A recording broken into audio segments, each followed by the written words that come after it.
Londres, 1860. Las calles no son los senderos ordenados que conocemos hoy, sino un hervidero de movimiento incontrolado. El ruido es ensordecedor y el aire está cargado con el olor a hollín y estiércol. El transporte privado era un lujo, pero los carruajes de caballos dominaban el asfalto.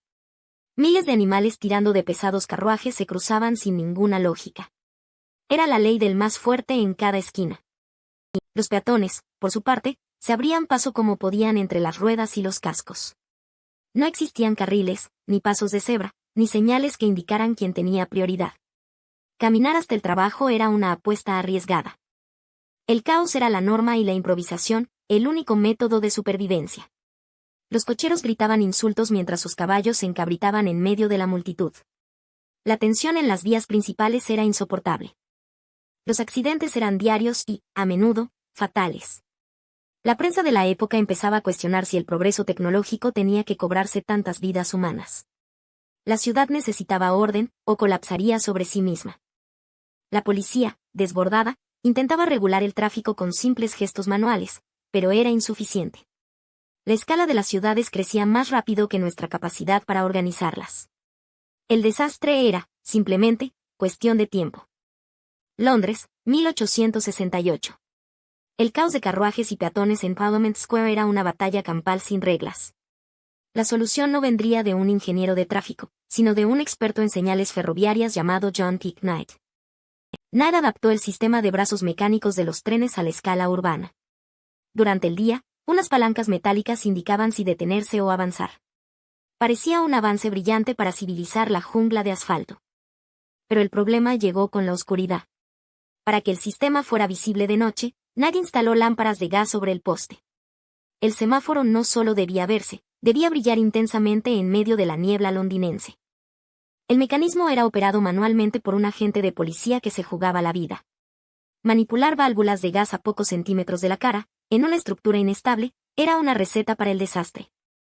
El 2 de enero de 1869, la tragedia golpeó. Una fuga en las líneas de gas provocó una explosión violenta que sacudió la plaza. El agente resultó gravemente herido y el faro se convirtió en una antorcha humana. Aquel primer prototipo fue desmantelado de inmediato, dejando una lección amarga. El control del tráfico era, en esencia, un campo de pruebas de altísimo riesgo. La tecnología aún no estaba lista para domar el caos de la gran ciudad. A principios del siglo XX, las calles no eran terreno exclusivo de los autos. Carruajes, caballos y peatones compartían un espacio que pronto se volvería una trampa mortal con la llegada de la producción en masa. Henry Ford cambió las reglas del juego con el modelo T. Al hacerlo asequible para la clase media, convirtió el automóvil de un lujo exótico en una necesidad cotidiana que inundó cada rincón de la ciudad. De repente, las intersecciones se convirtieron en un campo de batalla.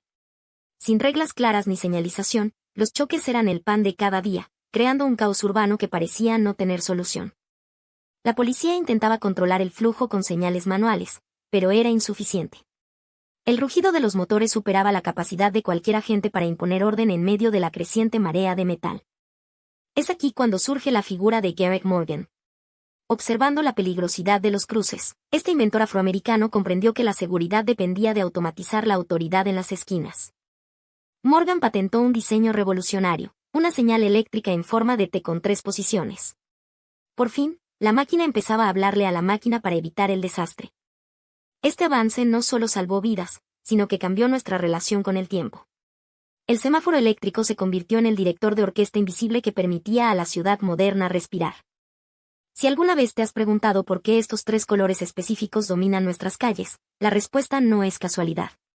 No se eligieron por estética, sino por una necesidad biológica de supervivencia. Todo se reduce a cómo nuestros ojos interpretan el espectro de la luz. El rojo es el rey indiscutible de la advertencia. Físicamente, tiene la longitud de onda más larga, lo que le permite ser visto desde distancias mucho mayores que otros tonos. Psicológicamente, activa nuestra respuesta de alerta inmediata, asociada ancestralmente al peligro y a la sangre. Esta intensidad cromática garantiza que, incluso con niebla o lluvia, el conductor capte la señal sin procesar información compleja. Es un mensaje universal que no necesita traducción. Es, en esencia, un grito visual que nos obliga a detener nuestra marcha. Pasamos al amarillo, el color más brillante para el ojo humano. Su función es la transición, nos prepara para el cambio inminente, capturando nuestra atención sin el pánico del rojo. Es una señal de precaución que nos pide reducir la velocidad gradualmente.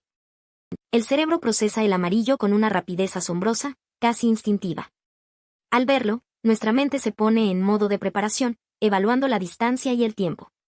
Es el puente necesario entre el movimiento absoluto y el reposo total. Finalmente, el verde nos da la señal de calma. A diferencia de los tonos cálidos, el verde es un color que asociamos con la seguridad y la naturaleza, permitiéndonos relajar la tensión. Es la luz que nos invita a retomar el control y avanzar con fluidez. Esta combinación no es solo ingeniería de tráfico, es un diálogo silencioso entre la máquina y el humano. Al estandarizar estos colores, logramos reducir el caos del asfalto a una coreografía predecible. Pero, ¿qué ocurre cuando nuestra visión nos falla o el entorno nos engaña? El semáforo solitario ha muerto. Ya no es una simple bombilla que parpadea bajo un temporizador rígido, sino un nodo consciente en una red colosal. La ciudad ha dejado de ser un conjunto de calles para convertirse en un organismo vivo. Imagina miles de sensores ocultos bajo el asfalto. Estos dispositivos actúan como terminaciones nerviosas, detectando el peso y la velocidad de cada vehículo. La información fluye en tiempo real hacia cerebros digitales situados en centros de control. Aquí es donde entra la matemática pura. Los algoritmos no buscan el orden absoluto, sino el equilibrio dinámico entre avenidas saturadas y calles vacías. Es una coreografía invisible diseñada para minimizar nuestra espera.